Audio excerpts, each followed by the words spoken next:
Hello दोस्तों, हम लोगों ने एसिड बेस इंडिकेटर पढ़ लिया है। आज हम लोग एसिड स्टार्ट करेंगे। तो ऐसे केमिकल सब्सटेंस जिनका सावर टेस्ट होता है वो जनरली एसिड्स होते हैं। ये आप लोगों ने जूनियर क्लास में भी पढ़ा होगा। और ये हम लोग जब एसिड बेस इंडिकेटर पढ़ रहे थे तब हम लोगों ने देखा था कि एसिड जो है वो ब्लू लिटमस को रेड में कन्वर्ट कर देता है। अब हमारे कुछ कॉमन फ्रूट्स हैं जैसे raw mango, raw grapes, lemon, orange, tamarind. Generally ये सब सावर टेस्ट के होते हैं और इनका टेस्ट सावर इसलिए होता है क्योंकि इनमें एसिड प्रेजेंट होता है।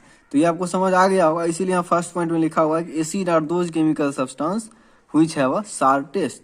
और ये जो हमारे कुछ फ्रूट्स हैं raw mango, raw grapes, lemon, orange, ये सब सावर टेस्ट इसलिए देते हैं क्योंकि इनमें एसिड प्रेजेंट होता है। अब वैसे एसिड जो प्लांट मटेरियल या फिर एनिमल में प्रेजेंट होते हैं उनको हम लोग ऑर्गेनिक एसिड कहते हैं। ऑर्गेनिक का मतलब होता है जैविक, मतलब लिविंग थिंग से रिलेटेड। ये हम लोगों ने कार्बन एंड इट्स कंपाउंड में भी देखा था कि ऑर्गेनिक का क्या मतलब है। इसलिए वैसे एसिड जो प्लांट मटेरियल या फिर एनिमल में प्रेजेंट होते हैं वो ऑर्गेनिक एसिड कहलाते हैं। अब यहाँ ऑर्गेनिक एसिड का कुछ एग्जाम्पल है, जैसे एसिटिक एसिड, ये विनेगर में प्रेजेंट होता है, इसको हम लोग इथेनोइक एसिड भी कहते हैं। अगला है हमारा साइट्रिक एसिड, ये साइट्रस फ्रूट में प्रेजेंट होता है, खट्टे फल जो होते हैं, जैसे यहाँ पे लेमन था, ऑरेंज था। लैक्टिक एसिड, ये हमारा जो सावर मिल्क है या कर्ड जिसे कहते हैं दही, उसमें प्रेजेंट होता है। और फॉर्मिक एसिड या फिर मिथेनोइक एसिड, इसको हम लोग एंट एसिड भी कहते हैं क्योंकि ये एंट के स्टिंग में प्रेजेंट होता है, चींटियों के स्टिंग में, चींटियों के डंक में प्रेजेंट होता है। तो ये आपको समझ में आ गया होगा। और ऑर्गेनिक एसिड्स जो हैं यानी कि प्लांट और एनिमल से प्राप्त होने वाले एसिड जो हैं वो जनरली वीक एसिड होते हैं।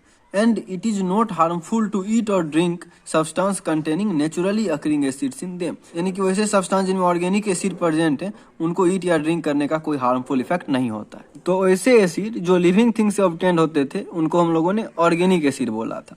अब वैसे एसिड जो मिनरल से प्रिपेयर किए जाते हैं उनको हम लोग मिनरल एसिड कहते हैं। और मिनरल एसिड जो होते हैं वो मेन मेड एसिड होते हैं। अब इनका कुछ एग्जांपल है हाइड्रोक्लोरिक एसिड, सल्फ्यूरिक एसिड और नाइट्रिक एसिड। इन तीनों एसिड का प्रिपरेशन जो है वो हम लोग 12th क्लास में पढ़ेंगे। और ये मिनरल एसिड जो है ये जनरली स्ट्रॉन्ग एसिड होते हैं।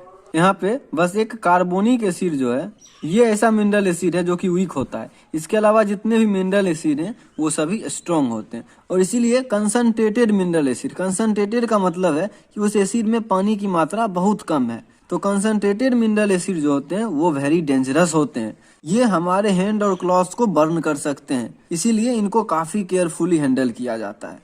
और मिनरल एसिड्स में जो डाइल्यूट एसिड होते हैं यानी कि इसमें पानी की मात्रा अगर ज्यादा प्रेजेंट हो तो फिर ये लेस हार्मफुल हो जाते हैं, उतना हार्मफुल नहीं रहते हैं।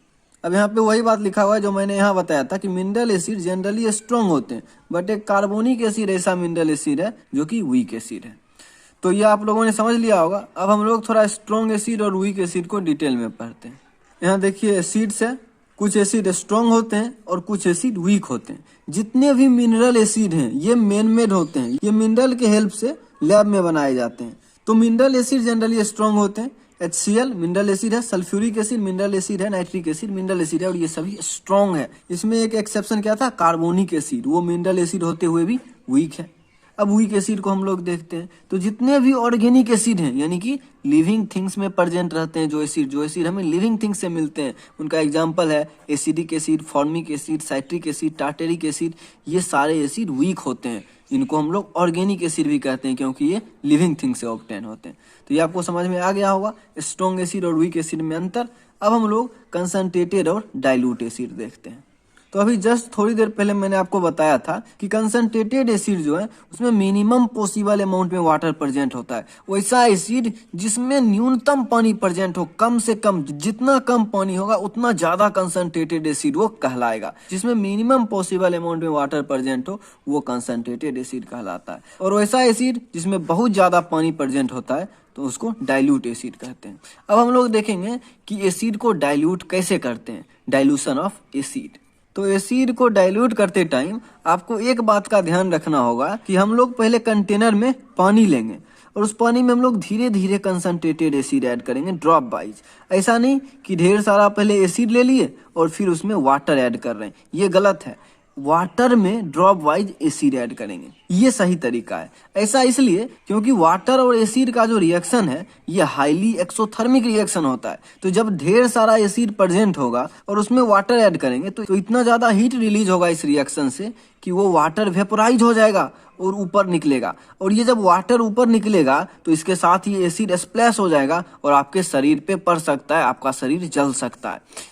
और यहाँ पे क्या होगा, जब पहले से ढेर सारा पानी प्रेजेंट होगा और उसमें आप ड्रॉप वाइज एसिड डालेंगे तो इस एसिड से जो हीट जनरेट होगा वो ये वाटर एब्जॉर्ब कर लेगा वो हीट, और ये वाटर का टेम्परेचर बढ़ जाएगा, कंटेनर का टेम्परेचर बढ़ जाएगा, लेकिन वाटर वेपोराइज नहीं होगा, ये स्प्लैश नहीं होगा, तो यहाँ पे कोई खतरा नहीं होगा।